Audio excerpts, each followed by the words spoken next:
The United States, hijacked by globalist forces, has openly in the last week declared de facto war against Russia.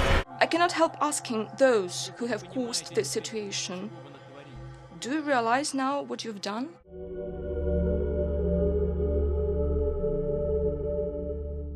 As president, I will make it clear that the United States will treat cyber attacks just like any other attack. We will be ready with serious political, economic, and military responses. Vice President Joe Biden, in mafioso style, goes on Meet the Press and tells Russia, we're going to send you a message with a massive cyber attack. Haven't we sent a message yet to Putin? We're sending a message. Will the public know it? I hope not. Their new doctrine is, if you cyber attack us, we will cyber attack you and or both hit you with a military response, in Hillary Clinton's own words. And guess what?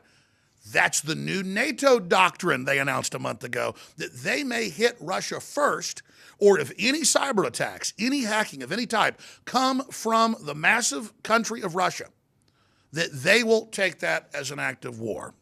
From any angle you look at, we are now officially at war with Russia, and this is surpassing anything that ever happened in the Cold War, according to even mainline analysts. And we have proxy wars on the border of Russia in Ukraine and in Russia's backyard in Syria. We have proxy armies of NATO battling Russian troops. Syria is a proxy war between Russia and the globalists that have hijacked the West. The West is using Al-Qaeda, Sunni, Wahhabist mercenaries, that's Islamic State, to invade the multi-religious, tolerant nation of Syria, to destabilize it and overthrow it as a gateway into Turkey and the rest of Europe for Islamic colonization.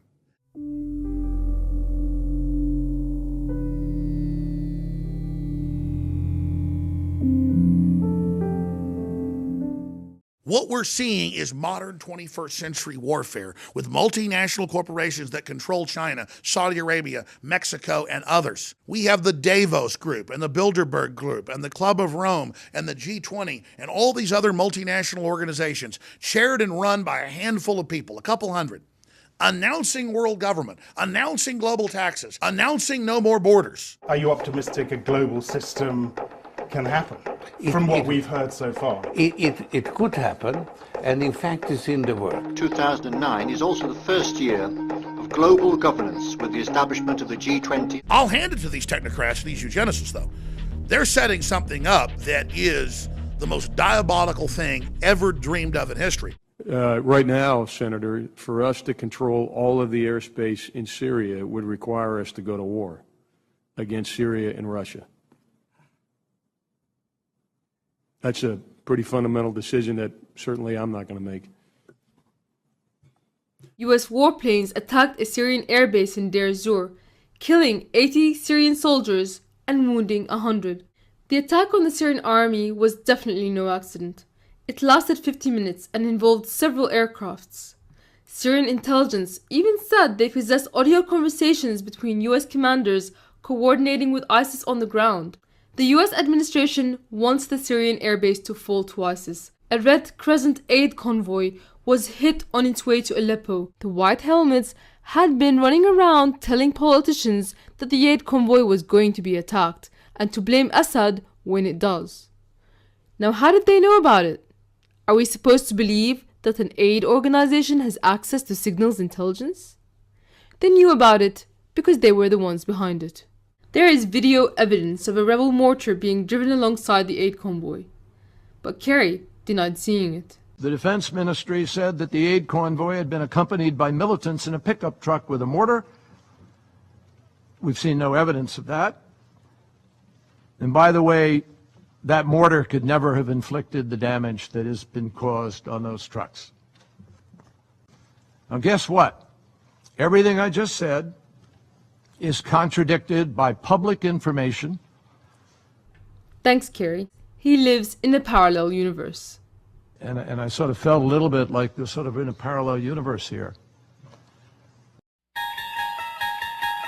The UN Security Council has become a joke. There is no ceasefire or any kind of agreement. We are headed to a war trajectory. And perhaps the only hope that this can be stopped lies in the American public.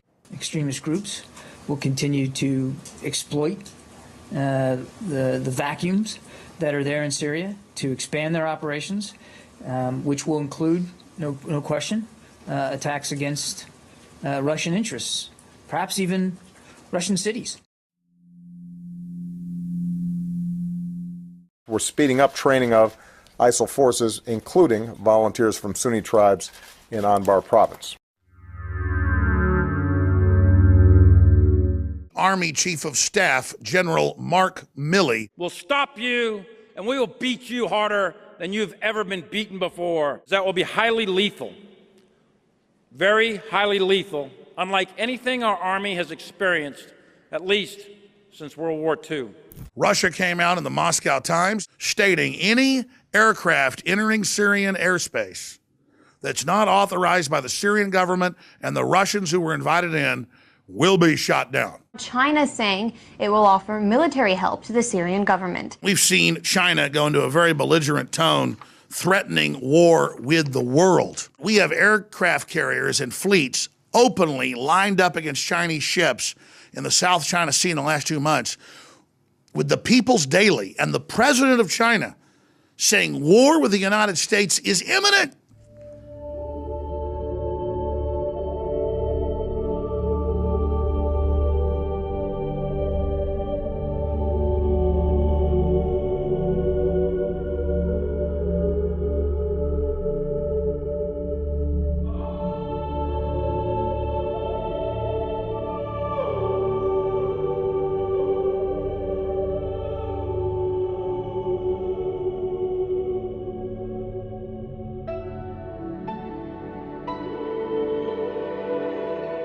Russia held a nuclear war exercise of 40 million Russians, mobilizing 200,000 emergency services and soldiers and 50,000 pieces of equipment.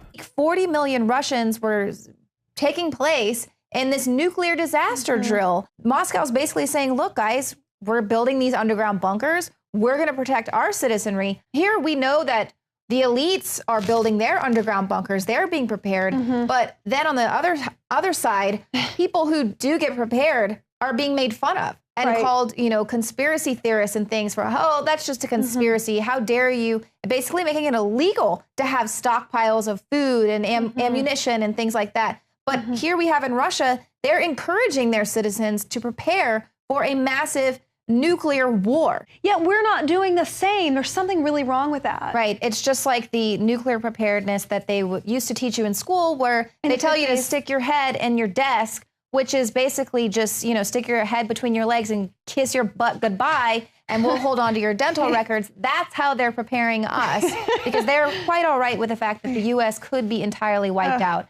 The elite is all basically running to armored fortresses and redoubts. And I see our very elites that tell us don't worry about war being the ones that gave nuclear reactors to North Korea so they could create atomic bombs, and who gave the missile secrets for ICBMs to China in the 1990s.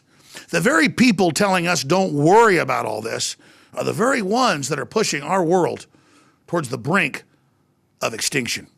Our elite are so corrupt, they make Russia look good. The head State Department spokesperson. Good to see you in this exercise in transparency and democracy. It's not the Russians opening up our borders and bringing in the jihadis. It's the New World Order. It's the globalists. It's Merkel and Obama and Hillary. And the French President Hollande this morning declaring war on ISIS.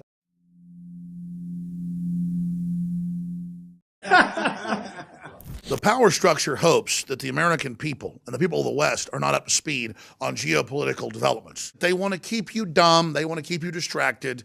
They want to keep you in a servile or slave position. The left has sought to maintain political power by producing, quote, an unaware and compliant citizenry. That's why UNESCO UN mandated education in this country is teaching Common Core, where 2 + 2 = 5 via fuzzy math. This is a deliberate sabotage of the critical thinking processes. The social engineers also brag in white paper after white paper that television is lowering neurological development and actually stopping people from developing the IQs they would have had. The average modern Westerner now has an attention span shorter than a goldfish. So I'm speaking today directly to people who still haven't had their minds completely brainwashed, completely rewired, and basically sabotaged. They don't like the fact that you have the ability to access alternate information. Obama is pushing for a ministry of truthiness. And lo and behold, Google is right there doing his beck and call. And they've just announced today they've launched a fact check label. President Vladimir Putin at the International Economic Forum. We know year by year what's going to happen, and they know we know. It's only you that they tell these fables and you buy it and spread it to the citizens of your countries. Your people do not feel a sense of the impending danger. This is what worries me. How do you not understand that the world is being pulled in an irreversible direction? That is the problem. But they pretend like nothing's going on. I don't even know how to get through to you people anymore. The issue of a major world leader saying that we're moving to the brink of war, and it's not in our news, that's the big story. It shows how incredibly controlled things are. Former Assistant Secretary of the Treasury under Ronald Reagan, Paul Craig Roberts, the CIA pretty much infiltrated, and other intelligence organizations as well. They infiltrated our media from the very get-go. That's right. Putin was telling them at St. Petersburg, he's telling the media, if you don't do your job, you are leading us into war. Diplomacy is powerless if people don't care about the truth. And that's the case in Washington and with the NATO officials. And if the journalists can't challenge Washington and NATO because they don't have the independence to do that, then diplomacy is at a dead end. And so the minute that Putin and Lavrov finally give up on diplomacy and realize that it's a dead end and nothing can come of it, then there's nothing left but force confronting force. If Hillary gets in there, my prediction is... we'll all be in jail. No, we'll be vaporized before the end of her first term. It was Albert Einstein who said, I know not with what weapons World War III will be fought, but World War IV will be fought with sticks and stone. Everyone in history thinks they're immune from wars till it happens. There's no winning a war where the Russians can destroy the planet conservatively 100 times and we can destroy it 300 times. There's no winner. The only way to win this game is not to play. I wish I didn't know about any of this. I wish I was like everybody else. Strange game. The only winning move is not to play. Please spread this video far and wide. It's time to wake up and turn this country and the world around from the brink of Armageddon. Spread this video link to everyone you know.